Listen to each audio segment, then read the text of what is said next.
many of my patients have faced recurrent pregnancy loss. People try to protect themselves from the scary unknown future and potential loss again by seeking avoidance. And this is just a natural thing we'll fall into when we're really fearful. Some of my patients, that definitely means I'm disconnected from this pregnancy. I do not want to attach to this pregnancy. I do not want to announce. I do not want to have a baby shower. I could go on with the different tactics that people are doing because they're struggling with this actually becoming a reality. The actual idea of a pregnancy becoming a reality and a pregnancy loss following it can be so scary. So avoidance, like I said, is what you're likely to participate in. And I see this all the time.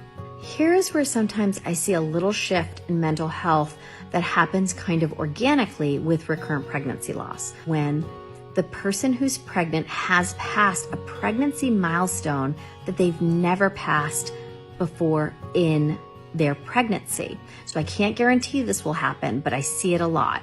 It's really important for you to know that if you're not attaching to your pregnancy, that is not going to impact necessarily how you parent. So the myth that you have to be so connected to a pregnancy to be a great parent, we don't have that there. And people who have great pregnancies, who are not fearful in pregnancy, also sometimes struggle with attachment after birth. Second myth that you might be working on is, well, if I just avoid and detach when I do, and if I do have a loss, it's not going to hurt as much. That's not true either.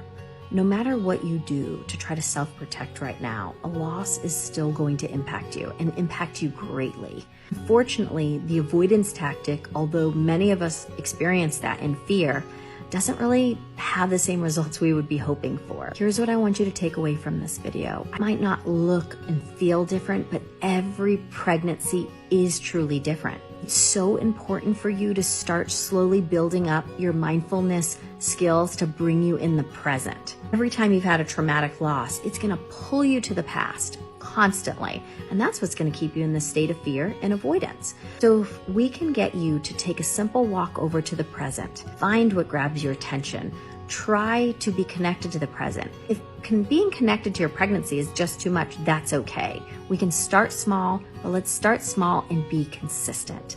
That is going to be one of the best ways you can fight this. Reach out to someone who's familiar with recurrent pregnancy loss that works in the therapy space. There's plenty of us. We're here to help. You can be into short or long-term therapy for something like this. And don't be shy about reaching out and getting yourself more support. Do find your community. A lot of people in your community are going to think, you're pregnant, no problem, you got this. They're not going to understand actually pregnancy is triggering trauma symptoms and anxiety symptoms. So find those communities who understand recurrent pregnancy loss so they can be there for you too. I hope these tips help. Of course, follow along for more.